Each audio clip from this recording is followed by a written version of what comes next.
Olá, pessoal. Vamos dar continuidade às nossas atividades. O tema abordado deste final de semana será intervenção em crises e atendimento em pacientes especiais. Essas crises estão relacionadas tanto com o profissional quanto aos pacientes. E os casos especiais são os pacientes que, de alguma forma, desenvolveram alguma patologia voltada para o quadro psiquiátrico ou psicológico. Bom, pensando na discussão desse assunto, eu coloquei essa imagem aqui para vocês, só para critério de reflexão, né? Em alguns lugares do nosso país, nós já temos o trabalho do psicólogo em campo, né? Praticando essa atividade no âmbito da urgência, é, deixando com que esse profissional esteja mais apto emocionalmente, né, para fazer os atendimentos. Nós lidamos com diversos tipos de atendimentos e nem sempre a gente consegue ganhar, né? Então tem vezes que perdemos vítimas essas situações, dependendo de como for, de como decorre essa perda, trazem traumas, crises aí no decorrer da carreira desse profissional. Então, hoje em dia, já se estuda muito a possibilidade de ter esse profissional aí mais próximo do atendimento pré-hospitalar, né, do APH, dos atendimentos de urgência. Bom, e aí vamos dizer o que é crise, uma definição de crise, né, estado de desequilíbrio emocional, de qual uma pessoa se vê incapaz de sair com os recursos de afrontamento que habitualmente costuma empregar em situações que afetam emocionalmente. Então, a pessoa se sente limitada, né, de utilizar os recursos que nós utilizamos, né? Nós somos resilientes o momento todo, principalmente quem trabalha na área da saúde, principalmente quem trabalha nas humanas, né? Então, esse fator resiliência, ele está impregnado na gente, né? Mas vai chegar uma situação que essa pessoa, né, esse ser humano, porque tem um ser humano por trás dessas vestimentas, dessas capas, vai chegar um momento que ele não vai conseguir, né, fazer esse processo de ressignificação, de resiliência. E aí ele precisa daquele aporte profissional, né, daquele suporte profissional, que é aquela psicóloga, ou nesse momento para poder, né, auxiliá-lo nessa recuperação. Eu coloquei a imagem aqui do coronavírus, né,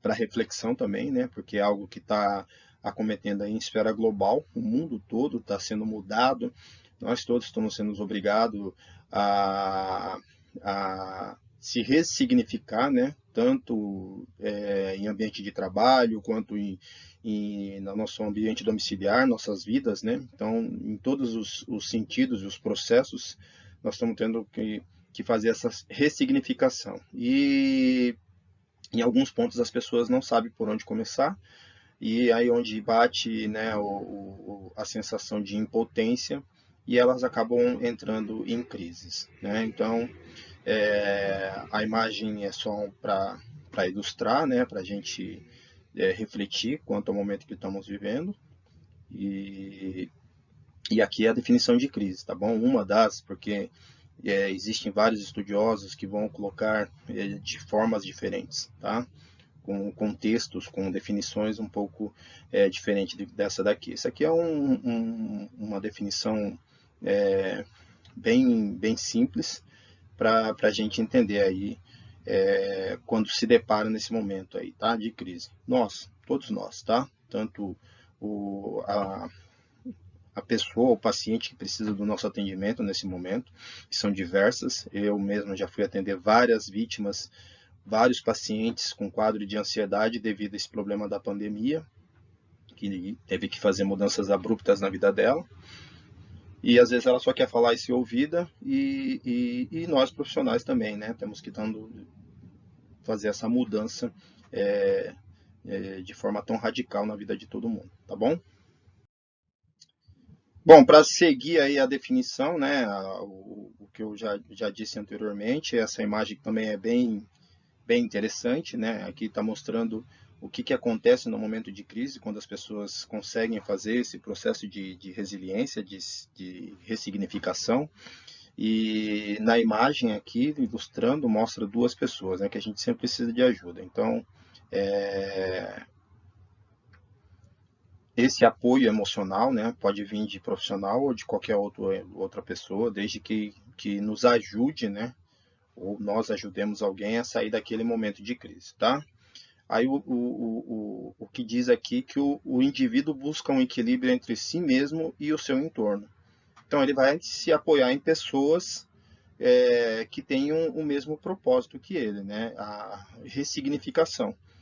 E aí, ou ao contrário, né? As pessoas que têm a mesma proposta de pensamento que ele, né? De que nada vai dar certo, que aquele momento realmente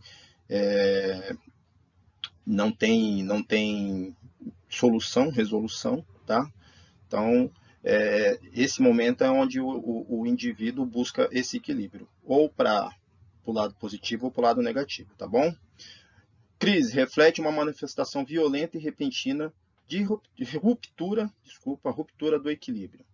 Então, quando ele está em crise, esse momento de equilíbrio, ele se perde, né? E aí as causas: sentimentos de desorganização, desesperança, tristeza, confusão, pânico. A desorganização emocional se caracteriza principalmente por um colapso nas estratégias prévias de enfrentamento. E essa desorganização emocional relacionada ao colapso, volto a falar, o coronavírus, né? Ele causou um colapso a nível global, né? Então, na vida de todas as pessoas, de toda a população, né? Então, e aí vai ter pessoas que vão estar preparadas para esse momento, eu digo preparadas psicologicamente, e vão ter as pessoas que vão ter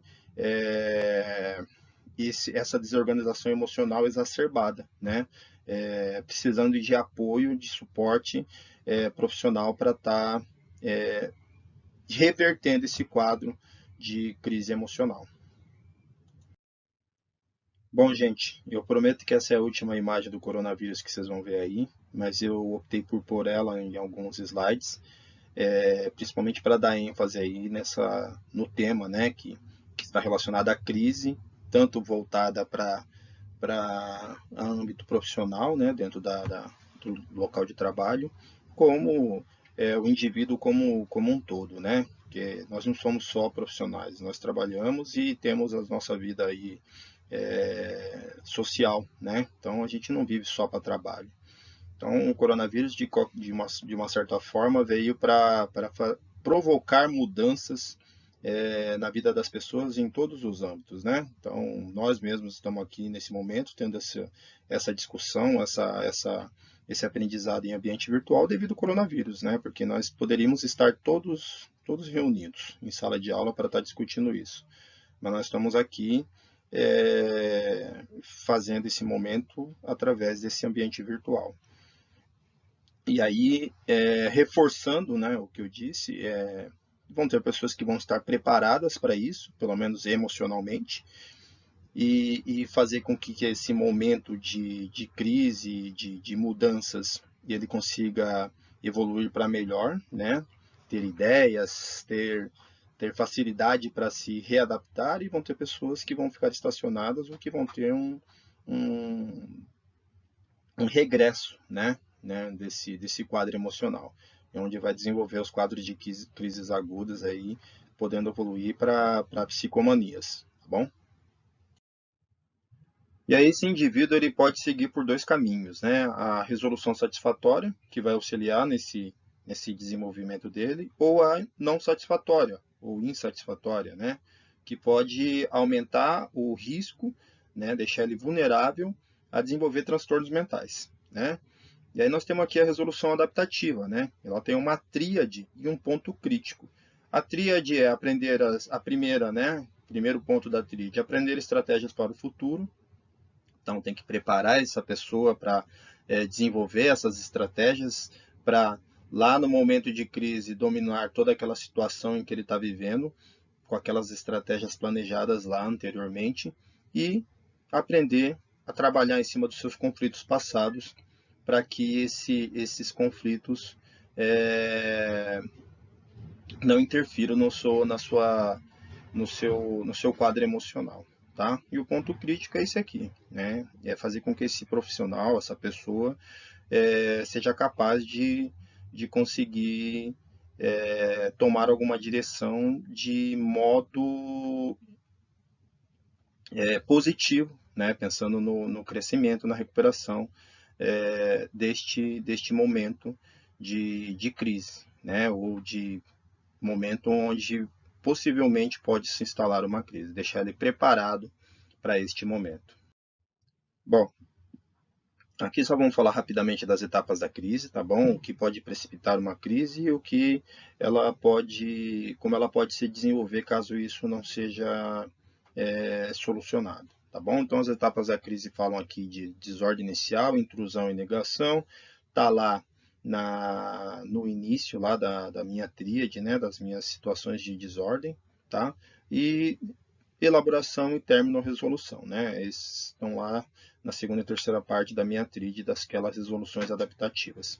E aí essa situação, essa resolução, ela pode ser satisfatória ou não satisfatória, né? Então esse indivíduo ele pode aprender naquele momento de crise a, a viver em cima daquilo e trabalhar em cima daquilo e encontrar pontos que façam com que ele se ressignifique, né, traga resiliência, ou não satisfatórios que levem ele a evoluir para os quadros de transtornos mentais, tá bom?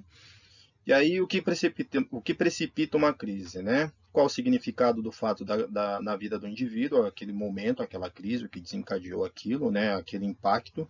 Qual a percepção do indivíduo frente ao evento, tá? Não só a gravidade do fato. E quais os recursos disponíveis para o necessário enfrentamento da situação. Então, ele está preparado para isso, né? E ele elaborou estratégias para enfrentar aquele momento.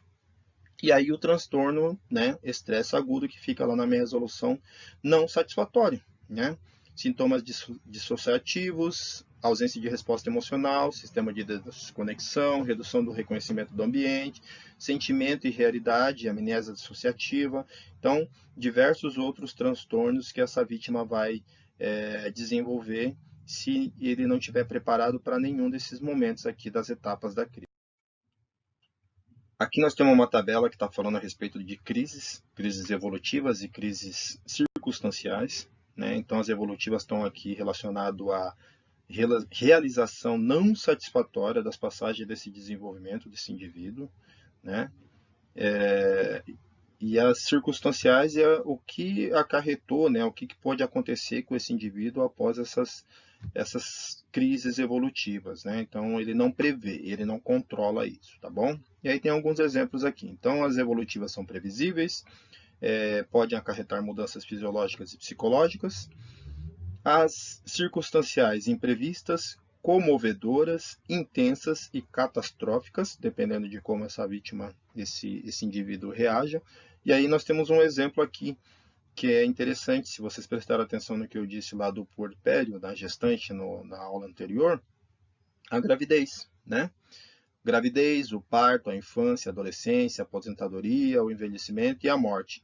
Então, na gravidez e no parto, né, no puerpério lá, dependendo de como foi essa evolução gestacional dessa mulher, né, dessa paciente, ela pode desenvolver lá no puerpério quadros de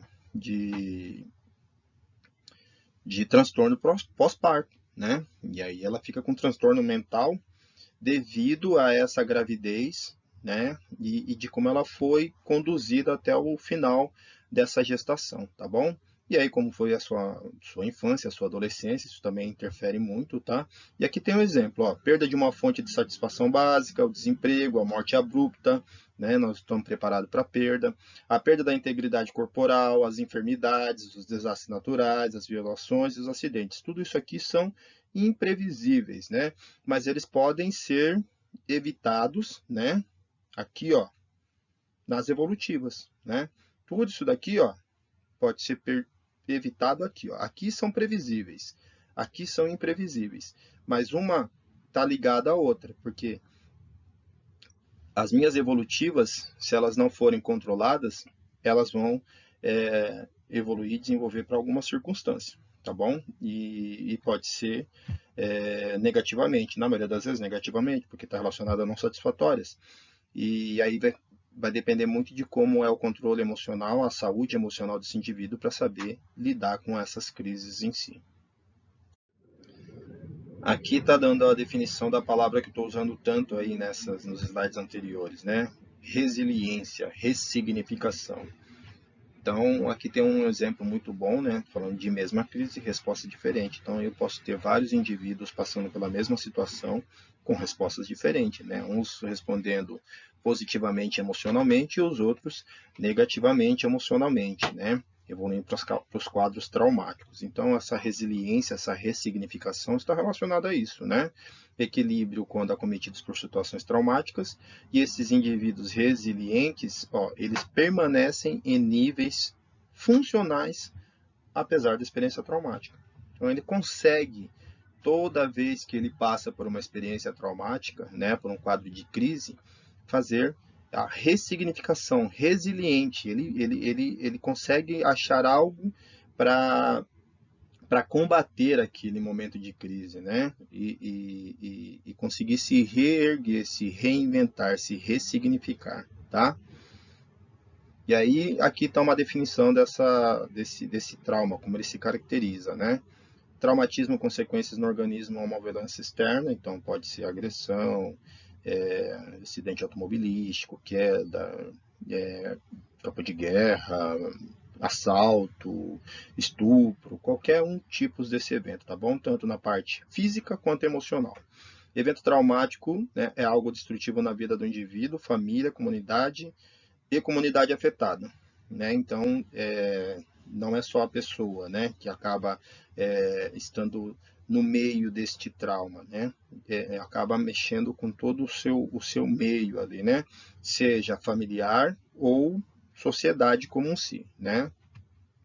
De natureza única e imprevisível, afeta muito mais do que vítimas imediatas.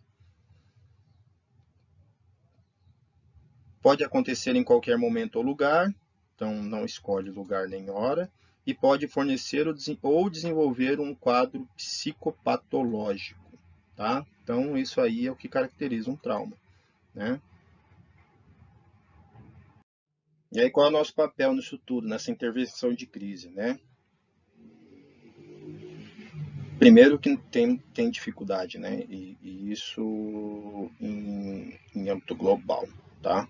Essas intervenções, tanto que eu falei para vocês lá no segundo slide dos psicólogos, né?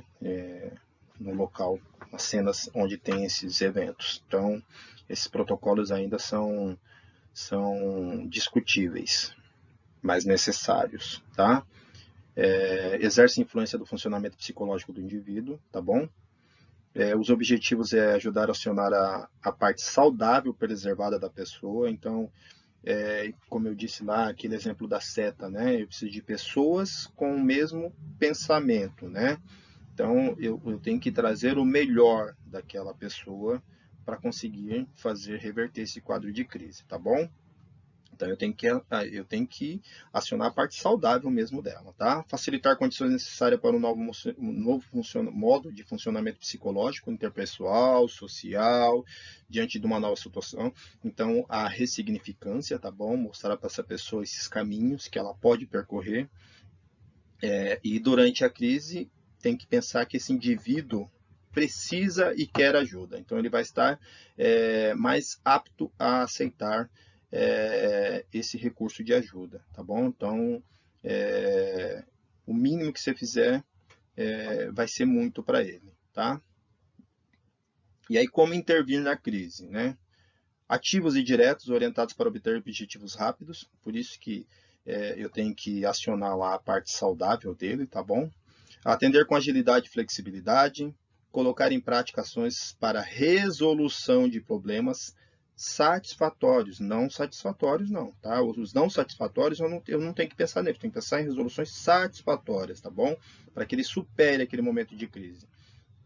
Procurar satisfazer as necessidades imediatas do afetado, colocando em funcionamento ações com os recursos disponíveis. Então, volto a dizer, Eu tenho que pensar em ações satisfatórias, positivas, utilizar de recursos disponíveis para reverter aquele quadro de crise. E tentar utilizar isso no menor curto tempo possível, tá bom? Esse período de uma forma reduzida, para que esse quadro de crise não piore, não fique agudizado ou crônico, né? Sem possibilidade de reversão. Bom, gente, aqui nesse slide aqui, só para resumir toda a minha fala nos slides anteriores e reforçar, né, que esse serviço ele precisa ser expandido, tá? A parte psicológica e psiquiátrica dentro da urgência, porque nós estamos falando da urgência, tá bom? É no ambiente pré-hospitalar. Aqui, ó, tem um dado que não tem dados, números, mas tem uma informação, né, que o Brasil tem poucos relatos desse serviço. Tá? Mas tem mesmo, eu trabalho no APH há 12 anos, exatamente, 13 anos, aliás, desculpa, e na urgência há 22 anos, e esse recurso psicológico e psiquiátrico aqui não tem, tá? Então é muito pouco utilizado mesmo, tá bom?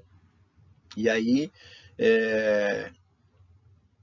o que é ruim, né? Que muitas vezes, esse profissional não está preparado psicologicamente para atuar neste campo, tá bom? De atuação em momento de crise para auxiliar na resiliência dessa vítima, desse indivíduo, tá? Então, esse serviço precisa ser expandido, e aí eu penso sim que tem que ser o profissional qualificado para preparar as outras pessoas, né? Independente da minha formação ou não, eu tenho que ter um profissional qualificado que tenha essa formação, que tenha essa experiência para preparar essas pessoas para fazer o atendimento neste campo, né? Onde a gente, infelizmente, lida com perdas, com crises, com situações traumáticas, independente do caso, sendo clínico, traumático, obstétrico, seja qual for. A gente pega as pessoas em momentos de vulnerabilidade. Então, essa parte psicológica e emocional tem que estar muito bem trabalhada para que você saiba conduzir essa situação, nesse momento desse indivíduo, pensando sempre na parte mais positiva e saudável possível. Tá? Então, essa é as minhas considerações nesse slide aqui relacionado ao que é necessário e as considerações. Bom, pessoal, aqui nós já vamos entrar no assunto voltado para as patologias, né, de transtornos mentais, tá? Então, da pessoa que já evoluiu daquela crise evolutiva e teve a sua circunstância e evoluiu para algum quadro clínico, ou até mesmo aquelas pessoas que já nascem com essas patologias, né, que isso é patológico, acaba nascendo com essa natureza, com algum transtorno mental. Então, nós vamos entrar já nesses casos relacionados a crise instalada e a evolução dela para um quadro patológico, tá? E aqui tem uma pergunta. A emergência provoca entre os que rodeiam o paciente, o que ela provoca? Insegurança? Confusão? Medo? Angústia? Incertezas? E aí isso aqui está relacionado ao paciente, tá bom? Principalmente a um paciente com doença psiquiátrica, com transtorno mental, dependendo da patologia, isso aqui, ó, vai estar tudo linkado uma coisa na outra, tá bom? Agora, se for um paciente que tem uma patologia psicomaníaca, né, que tem agitação, agressividade, mas ele sempre vai estar com todos esses sentimentos aqui, ó, linkado um no outro, tá bom? E aí, esses casos, tem lá dentro da portaria do SUS, a 2048 da urgência, são obrigatoriedade nossas atendê-los, tá bom? Principalmente em momentos de crise. O paciente que está estável, que faz atendimento ambulatorial, não. Mas os em crise, sim, tá bom? Até mesmo esse paciente ambulatorial que pode um dia evoluir para um momento de crise, mesmo medicado, é a obrigatoriedade do serviço de urgência e emergência fazer o atendimento. Prestar o atendimento. Bom, aqui tem os decretos relacionados ao atendimento desses pacientes psiquiátricos na rede de urgência, tá bom? E aí vou ler aqui o decreto 7508 de 2011, o artigo 10 e 11. O serviço de atenção hospitalar e os ambulatórios especializados, entre outros de maior complexidade e densidade tecnológica, serão referenciados pelas portas de entrada do que tratar do artigo 9º. No artigo 11, o acesso universal e igualitário, equidade, as ações e os serviços de saúde serão ordenadas pela atenção primária e deve ser fundado na avaliação da gravidade do risco individual e coletivo e no critério cronológico observado as especificidades previstas para pessoas com proteção especial conforme legislação vigente. Então, eu li o decreto com o artigo 10 e 11, ele está falando das pessoas com transtornos mentais, tá bom? Então, as portas de entrada, sejam elas ambulatórios especializados ou as unidades de urgência e emergência, ou os hospitais dias, os hospitais de pacientes psiquiátricos, né? Tem obrigatoriedade do atendimento para essas vítimas, tá bom? Não pode negar atendimento. E aí tem aqui a nossa portaria 2048 de 2002, né, do Ministério da Saúde, que é a nossa portaria que regulamenta todo o serviço de urgência e emergência, né? Vamos ver o que ela diz. Propõe a implantação do acolhimento e da triagem classificatória de risco nas unidades de atendimento às urgências. Então, eu tenho a minha classificação de risco, o meu código de Manchester, né, para os casos clínicos e traumáticos, que são conseguir as ordens de prioridade de atendimento. Tem do vermelho, que é o mais grave, ao azul, que é o mais leve. Então, vermelho, laranja, amarelo, verde, azul, tá? E esses pacientes entram dentro dessas classificações, tá bom? Dentro dos transtornos mentais, eles entram dentro dessas classificações. E aí, dependendo desse quadro, né, desse paciente, um quadro agudizado, onde ele tenha esse transtorno mental aí exacerbado, ele entra com uma classificação urgente, tá? Ou vermelho ou laranja. Precisando de atendimento imediato para tirar ele daquele quadro, onde ele possa trazer risco para si próprio e para os demais. Definição aqui de urgência psiquiátrica, tá bom? Distúrbio do pensamento, sentimentos ou ações que envolvam risco de vida ou risco social grave. Então, para si e para os demais, tá bom? Necessitando de intervenções imediatas e inadiáveis. Horas, minutos, não pode, você tem que ser imediato naquele momento, tá bom? E aí exemplos, violência, suicídio, automutilação, acontece muito, autonegligência, juízo crítico muito comprometido. Então, esse quadro aqui, ó, exige atendimento imediato. E tem ainda uns preconceitos, muito preconceito quanto à automutilação e à autonegligência. Então, aquelas pessoas que se automutilam, e se ela faz a primeira vez, ela vai fazer a segunda, vai fazer a terceira, vai fazer a quarta, até ela conseguir o que ela pretende fazer, tá? Principalmente nesses casos de automutilação. Então, muitas vezes a gente pega as vítimas que se automutilam, pegam lá uma faca de serra e cortam o punho, aquele corte superficial, serrátil, que não chega a atingir vaso, só tem aquela lesão superficial. Mas em algum momento, se ela repetir aquilo, não tiver intervenção naquilo, não der importância para esse quadro, ela vai conseguir fazer o que ela pretende fazer. Ela vai usar um objeto cortante que chegue a atingir esses vasos aí e ela consiga concluir o propósito dela, né? Essa automutilação seguida de suicídio, tá bom? E a autonegligência, aquelas pessoas que desistem de tudo, né? Que não se preocupam com higiene pessoal, não se preocupam com alimentação, que vivem são os moradores de área livre, né, que acabam se autonegligenciando, abandonam famílias, abandonam todos esses hábitos que mantêm eles inseridos na sociedade. E esse indivíduo, né, também é tratado com um pouco de desprezo, né? Se você parar para pensar, a gente não conversa muito com esses indivíduos, saber qual que é o motivo dele ter abandonado toda a vida dele, né? E a gente tem relatos aí, reportagens que falam de advogados, médicos, profissionais de diversas áreas aí, né? Juízes, seja lá o que for, que abandonaram tudo para ficar morando em área livre, morando na rua. Né? Então, esse é a autonegligência, tá bom?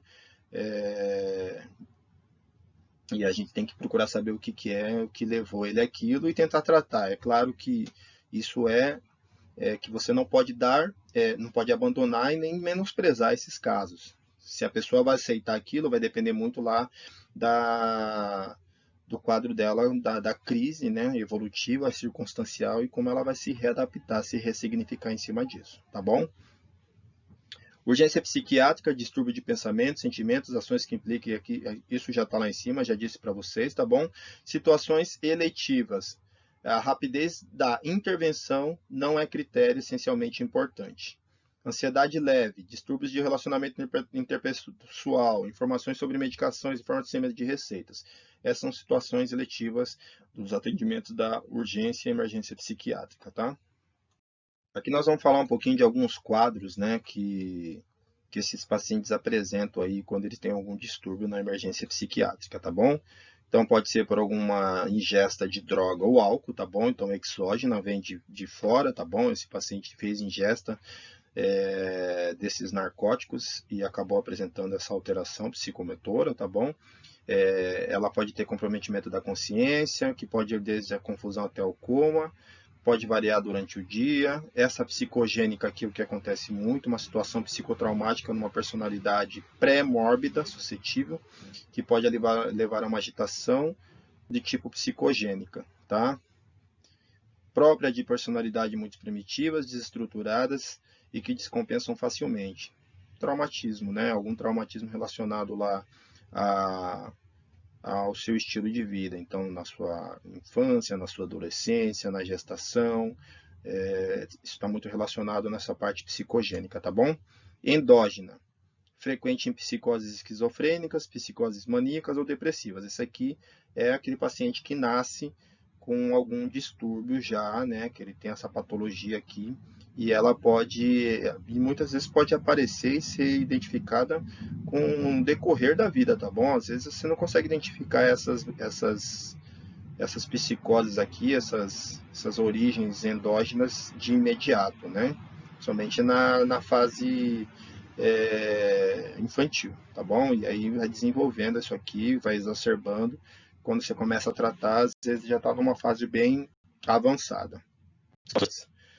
Desequilíbrio emocional, descontrole, alucinações visuais, auditivas, está repetido aqui, desculpa, quadros psicóticos puros, quadros de intoxicação exógenas por substâncias psicoativas, né, que está relacionado lá ao exógeno, e quadros depressivos severos ou agudos, né, os assim chamados de crise DNV pelos clínicos, né, antigamente tinha muito, né, esse distúrbio neurovegetativo, tá? Hoje esse termo aqui não é muito utilizado dentro dos serviços de saúde, tá bom? Distúrbio neurovegetativo. Apesar de ter até definições para eles em algumas literaturas, tá bom? São considerados como quadros depressivos severos ou agudos. Bom, então aqui só um quadro para exemplificar esses síndromes de perturbação de conduta, que pode se tornar uma síndrome associada de condutas devidas a diversas patologias, né, que estão aí relacionadas a esses quadros emocionais. Então, esse paciente pode apresentar alteração de nível de consciência, violência ou agressividade, alterações psicomotoras.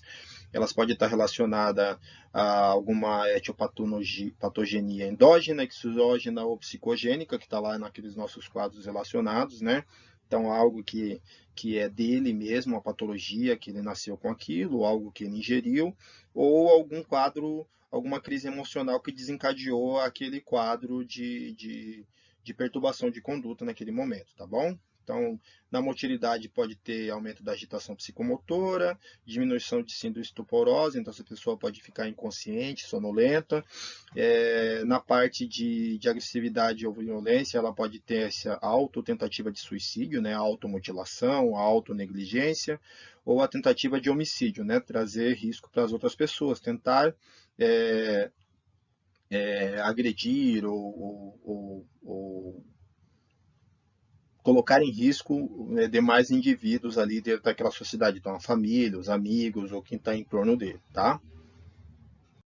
Vamos falar de um dos quadros aí que trazem mais preocupação, né, para os profissionais no atendimento a essas vítimas, né, o risco do suicídio, né, aquele paciente que se automutila, se autonegligencia, que pode desenvolver quadros psicomaníacos voltados para o suicídio, tá bom? Então, risco de suicídio, ideação suicida. Então, se ele começou a fazer uma vez, ele vai tentar até conseguir, tá? Então, aquele que faz a automutilação, ele não vai parar na primeira, Então você tem que pensar nesse trabalho emocional voltado para isso, tá bom? Então eu tenho que avaliar a probabilidade de que a ideação suicida leva ao ato suicida. Ele vai continuar fazendo. É claro que eu estou falando nesse sentido do risco que essa vítima tem, e nessa avaliação de não menosprezo, né? Se eu chego lá, é um ferimento superficial, eu posso, no APH, eu posso fazer limpeza e higienização e orientar a família que tem que levar no serviço de referência ambulatorial, dizer que aquilo não é uma urgência psiquiátrica? Posso, né? Eu posso tomar essa conduta. Isso aí seria menosprezo, né? Ou achar que aquilo não é importante. Como eu posso, né, ter esse conhecimento que a probabilidade de que ela faça isso de uma forma que ela consiga atingir o objetivo dela, que é o suicídio, encaminhá-la para o serviço de urgência, né, para estabilizar aquele quadro, seja farmacologicamente, né, porque vai ser farmacologicamente, para que aí sim ela dê continuidade nesse atendimento, nesse tratamento no serviço ambulatorial, tá? Então, a gente não pode menosprezar esses quadros de automutilação. E eles estão muito relacionados com isso, tá? Então, a pessoa que vai começar ali com um ferimento simples, ela tem um objetivo e ela tem esse risco, esse pensamento, tá, suicida aí. Síndromes ansiosas, angústia, irritabilidade, labilidade, tensão, insônia, dificuldade de concentração. Então, esses aqui são os síndromes de ansiedade, taquicardia, tontura, cefaleia, dores musculares, dores gástricas, formigamento, suor, falta de ar, náuseas, medo de morrer ou de enlouquecer. E aí, vocês viram que isso aqui é um efeito dominó. Então, essa pessoa aqui com essas síndromes ansiosas, ela pode evoluir para um quadro psiquiátrico, né, maníaco grave, e começar a desenvolver ideação suicida, tá? Esse medo de morrer aqui pode ser, lá na frente, se não for tratado de forma adequada, evoluir para um quadro de ideação suicida, tá bom? Ou autonegligência, tá? Chega um ponto que a situação desse ser humano, ele começa a se autonegligenciar. Então, também não pode ser tratado com menosprezo, tá bom? Eu tenho que aprender a dar o meu atendimento de forma bem equilibrada nesses quadros emocionais. E é claro que quando eu falo bem equilibrada, e já foi dito anteriormente para vocês que o trabalho psicológico também com os profissionais, ela é limitada, dificilmente eles dão importância para esses protocolos, e muitas vezes os profissionais acabam em algum momento, tá? Também evoluindo para esses quadros aqui, tá? A grande maioria dos profissionais desenvolve aí síndrome de Burnout, ou burnout, independente de como seja aí a pronúncia dele, são problemas psicológicos graves e por não saber lidar com essas situações, tá bom? Então, dos dois lados aí também, tá bom?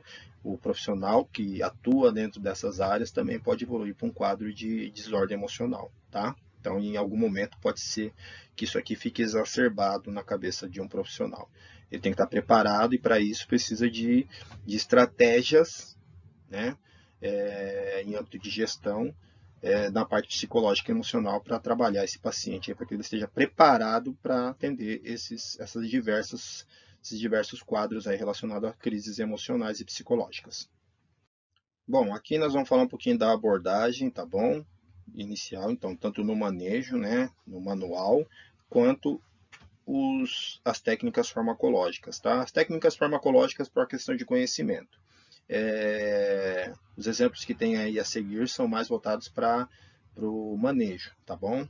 De como conter uma vítima ou atender uma vítima em quadro de agitação e agressividade, principalmente no ambiente pré-hospitalar, tá? Então, o tratamento das urgências dependerá muito do diagnóstico, da gravidade, do risco vital, então o risco que ela está trazendo para outras vítimas, do lugar da procedência desse paciente, se está hospitalizado ou não, tá? Então, se está em domicílio ou se está em algum ambiente hospitalar. Poderá bastar uma intervenção breve ou somente encaminhamento a uma clínica, então vai depender muito desse quadro de gravidade, e a família tem que estar muito bem orientada, porque essa desordem, ela não é só do indivíduo, tá bom? Ela é do entorno, tá?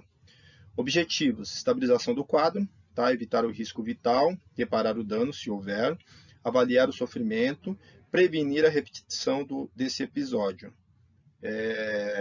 Aqui eu vou colocar um adendo, como eu disse anteriormente, tá? Esse prevenir aqui requer uma abordagem mais qualificada de profissional que esteja preparado para isso. Então, às vezes, essa prevenir a repetição do episódio acaba não acontecendo, mas não é nem por má vontade do profissional, às vezes é por falta de preparo, tá?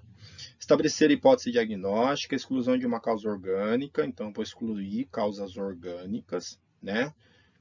Vou encaminhar esse paciente, vou orientar a família do paciente, e aí eu vou ter aqui outros exames que podem me direcionar para saber se esse paciente vai ter alguma coisa de causa orgânica ou ingesta exógena, tá bom? Ou se é algo relacionado à psicopatogenia mesmo, tá? E aí tem aqui uma normatização, né? Então, uma normatização do Conselho Federal de Medicina, 1598 de 2000, que normatiza esse atendimento, né, médico a pacientes portadores de transtorno mental. E aí eu não vou ler para vocês tudo isso aqui, só para ficar bem claro, ó, esse tratamento não pode ser administrado sem o consentimento do paciente e da família. Então, se eu vou atender um paciente em transtorno mental, em surto psicótico, agitação psicomotora, que traga risco para vítimas, né, para os demais, o entorno e para ele mesmo, eu tenho que entender que eu tenho que orientar alguém da família, né, caso ele não tenha essa possibilidade de fazer isso com esse paciente, eu tenho que orientar alguém da família, por isso que a família está envolvida nisso, qual a conduta eu vou tomar ali para evitar que ele traga maiores danos, tanto para ele quanto para os demais, tá? Então, isso é obrigatório, independente da patologia clínica psiquiátrica dele, tá bom? O profissional de saúde deve, no manejo verbal, adotar atitudes que não causem lesão ao paciente. Então, você não pode ser agressivo, não pode usar palavras pejorativas, não pode prometer coisas que você não vai cumprir, tá bom? Ser coerente nas suas atitudes e nas informações que você vai passar para ele. Evitar se expor desnecessariamente, então não se colocar em risco, tá? Isso aqui é importantíssimo. Adotar uma atitude sóbria, empática, e respeitar a dignidade do paciente. Então, esse é o posicionamento do profissional no manejo verbal, tá? E a gente tem que tentar, primeiramente, o manejo verbal, antes de tentar qualquer outra conduta, qualquer outro procedimento que precise, né? Para você precisa empregar força, seja lá o que for, para conter esse paciente e evitar que ele traga mais risco e danos tanto para ele quanto para os demais. Bom, a abordagem inicial para esse paciente lá no meu manejo verbal, tá bom? Eu vou fazer o meu manejo verbal primeiramente com ele. Então vamos lá, eu tenho que pensar na minha autoproteção. Então, sempre minha autoproteção, ela vem em primeiro lugar lá na pirâmide. Então, eu tenho que estar alerta para riscos de violência iminente deste paciente. Então, se ele está com algum objeto que ele pode arremessar em você ou em outros, se ele está em algum local que ele possa trazer mais risco para as pessoas, então, num viaduto, em cima de um telhado, em cima de uma escada, e também algum outro objeto aí que ele possa arremessar em você e nos demais. Então, tem que ter essa autoproteção, tá bom? Prevenção quanto ao perigo, tá? Informe ao paciente que violência não é aceitável. Então, você não está lá para degladiar com pacientes nesse sentido, tá bom? E aí, dependendo do quadro, ele não vai entender, mas a família sim. Tanto que tem situações que o suporte básico, né, que não tem tratamento farmacológico, vai atender esses pacientes. E aí a gente precisa do apoio médico, né? Porque a contenção desse paciente vai ter que ser química, tá?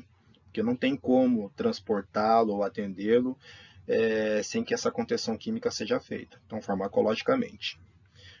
Descartar transtornos mentais orgânicos, né? Então as patologias lá orgânicas dele, tá? Pelo estado de consciência e psicomotricidade, então se ele está consciente ou inconsciente, ou se ele tem alguns movimentos igual crise convulsiva, né, as epilepsias, descartar essas possibilidades, tá? Descartar a possibilidade de psicose iminente, paciente que fala alto, então aqueles pacientes psicóticos, né, que falam alto, que gritam, tá? Que ameacem ou que usem palavras de baixo calão aí para te blasfemar. Usar a contenção mecânica, e aí a contenção mecânica, nós vamos discutir ela muito aqui, tá bom? Ela é a única norma legal que se pode aplicar à contenção física de pacientes, tá? E aí tem a Lei 10.216 de abril de 2001, que diz aqui no artigo 2º do item 8º do parágrafo único, declara ser direito dos pacientes ser tratado em ambiente terapêutico pelos meios menos invasíveis possíveis. Tá? Porém, essa contenção mecânica, tá, gente? Ela precisa ser necessária, tá? Então, por isso que entra aqui, ó, o prevenção contra o perigo de violência não é aceitável. Você não vai se degladiar com o paciente. Essa contenção mecânica, ela tem que ser necessária, tá bom? Tem que ser necessária desde que... E quando ela vai ser necessária? Quando ela começa a trazer risco para os demais, tá bom? Em ambientes intra-hospitalar, dentro do hospital, essa contenção mecânica tem que ser prescrita por médico, tá? Então, no ambiente pré-hospitalar, se tiver como fazer a contenção mecânica desse paciente, para que seja feita posteriormente a contenção química para ser removido, ótimo, porque dificilmente a gente consegue remover esses pacientes agressivos, agitados, somente com contenção mecânica, tá? Porque eles vão estar agitados, eles vão empregar força e vão acabar até se machucando. E aí é algo que a gente responde também. Então, isso aqui tem que estar muito bem ajustado, alinhado, para você poder fazer essa contenção mecânica, tá bom? E aí tem os pontos em onde eu posso fazer essas contenções, tá bom? Em 2 pontos, membros superiores. Em 4 pontos, membros superiores e inferiores. Em 5 pontos, inferiores, superiores e tórax, tá bom? E muita atenção para esse do tórax, tá? Como você faz essa contenção para que esse paciente não tenha depressão respiratória, porque lembrando que possivelmente esse paciente vai fazer a contenção química, e aí ele tem rebaixamento de nível de consciência, ele tem depressão do sistema respiratório, e esse paciente com esse tórax comprimido aqui vai ter dificuldade para ter expansibilidade torácica, e aí pode evoluir para um quadro de agravamento pior na parte cardiovascular, tá bom? Evoluir aí para uma parada cardiorrespiratória em consequência da sua contenção mecânica associada à contenção química, tá bom? Então tem que ficar atento para isso aqui, tá bom? De preferência usar as faixas de contenção, tem aí no mínimo auxílio de 8 pessoas, é claro que vai ter situação que você não vai ter isso, então eu tenho uns exemplos daí, coloquei aqui para vocês verem. Passado disso, nós temos a contenção química, tá bom?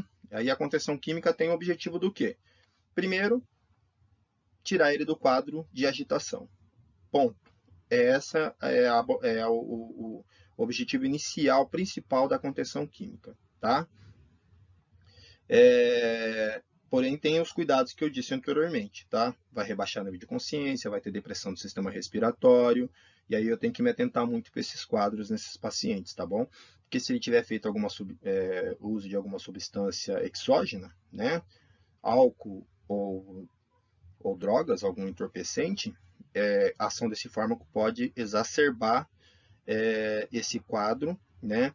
De rebaixamento de nível de consciência e de depressão do sistema respiratório, e esse paciente evoluir para um quadro mais grave, tá bom? Os medicamentos mais utilizados, só vou dizer quais são os mais utilizados, não vou nem dizer para vocês em questões de vias, tá?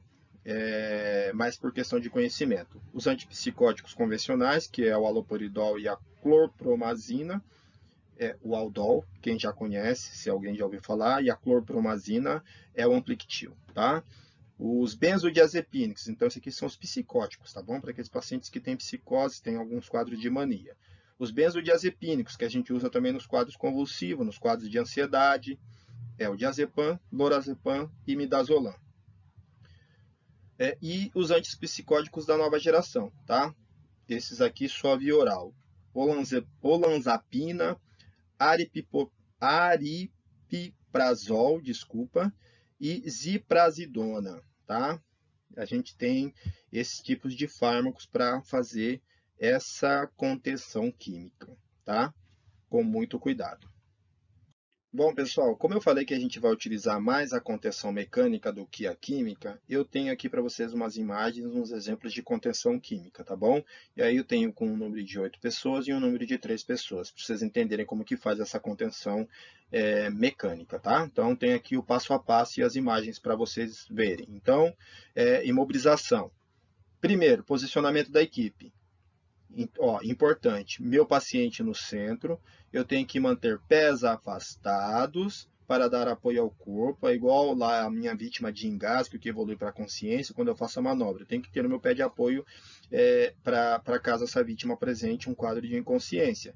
E aqui meu pé de apoio porque eu tenho que pensar que essa vítima pode trazer lá o quadro de querer trazer risco, né, para mim, né, na minha autoproteção, de vir me agredir. Então eu tenho que manter esse pé de apoio. Braços ao longo do corpo, com uma distância de 1,5 braço do paciente. Então eu tenho que manter esse distanciamento de segurança, tá bom? E aí como que os profissionais vão abordar essa vítima? Ó, eu tenho os profissionais do lado, tá? Um de cada lado. E esses vão segurar membros superiores. Eu tenho os profissionais na linha diagonal, esses dois profissionais aqui na linha diagonal, tá vendo? Depois que esses dois primeiros profissionais abordarem os membros superiores, eles vão abordar e vão segurar os membros inferiores. E o coordenador, que é esse que está aqui no centro, ele vai se posicionar por trás para segurar a cabeça e o tórax. Então tá aqui a imagem, tá? Eu falei 8, mas são 5. 1, 2, 3, 4, 5 e a vítima aqui no meio, tá? Bem, ó, ela tá contida, tá? Isso é mecânico, manual, tá? E aqui eu tenho a contenção mecânica com 3 profissionais. Não é muito diferente do outro. Então, os 2 profissionais que estão nas suas laterais vão segurar os braços e o do centro, né, vai segurar a cabeça e tórax, né? Aquele profissional que tá comandando lá o atendimento que vai segurar a cabeça e tórax para conter essa vítima mecanicamente, manualmente. Após essa contenção manual, aí, tanto com 5 ou com 3 profissionais, vou imobilizar ela para transporte na minha maca e na minha prancha, tá? Então vamos lá, segue aqui os 5 profissionais, o da cabeça, o dos membros superiores e dos membros inferiores. Eu quero que vocês notem os pontos onde eles estão segurando, tá? Então, da cabeça, pescoço, dos braços, membros superiores, ó, segurando na região de ombro e punho, dos membros inferiores, patelar e maléolo, desculpa, tá? Maléolo que é o vulgo nosso tornozelo, tá? Você vê que os pontos que eles estão segurando são pontos de articulação. E aí, o que eu tenho que fazer? Pensar em manter essa pessoa em posição anatômica, então ela vai estar em decúbito dorsal horizontal, não ventral e nem lateral, a não ser que tenha algum risco aí relacionado à parte gestacional, que precise manter ela em decúbito lateral esquerdo, ou algum ferimento, algo que me impossibilite de mantê-la nesta posição, tá? Então eu tenho que ter avaliação com bastante critério para mudá-la de posição. Os membros inferiores afastados, estão vendo? Para que ela não tenha força para fazer aquela mobilização de chutar, de dobrar. Os membros superiores ao longo do tronco, com as palmas da mão para cima, é a posição anatômica. Para segurar membros inferiores, fixe o joelho e o tornozelo da vítima. Superiores, o tórax, punho e o tórax, tá bom? Aqui eu tenho aqui umas regrazinhas básicas. Geralmente a gente tem essa deficiência, mas deveriam ter essas faixas de contenção, elas são confeccionadas para isso, tá bom? Para não fazer garroteamento desses pontos, para não trazer lesões e até mesmo comprometimento vasculares para essa vítima, tá bom? Então aqui tem uma descrição de como que deve ser esse material. Então são para os membros superiores e tórax, olha do tórax como é um pouco maior, tá? Então, aqui eu tenho um exemplo de regrinhas básicas para contenção de tórax. Como eu disse para vocês, eu tenho que usar bastante critério para utilizar essa contenção, tá? Eu tenho material próprio aqui do SAMU, né? Da Prefeitura Municipal de São Paulo. Vocês viram que eles confeccionaram algo que é bem confortável, que não traz tanto risco para o paciente, e ou pode ser aquelas faixas que eu mostrei para vocês anteriormente, tá bom? Ela vai ser a última a ser posicionada, vai posicionar sobre o tórax na altura dos mamilos em homens ou abaixo das mamas nas mulheres. Não comprimir mama nas mulheres, tá? E amarrar na lateral da maca. Bom, gente, a gente encerra por aqui as atividades, as aulas em ambiente virtual. Agora nós vamos esperar aí o cronograma para ver quando vai iniciar o presencial. Eu sei que os vídeos aí que eu mandei para vocês, alguns tiveram dificuldades para abrir, eu entendo, eu compreendo. Também estou me adaptando a esse sistema, não é fácil. Eu uso muito aqui o termo né, tá bom, vamos lá, porque eu me imagino falando com vocês como se eu estivesse aí presencialmente. Então, por mais que os vídeos, as aulas sejam amadoras, eu tenho certeza que tem informações aí que são pertinentes que vocês de alguma forma ou de outra vão conseguir absorver, tá? Espero aí ansiosamente para o nosso encontro presencial e até lá um grande abraço e que vocês consigam lidar nesse momento aí de pandemia, essa crise que está tendo aí mundial, da melhor maneira possível, tá? Um abraço para todos e fiquem com Deus.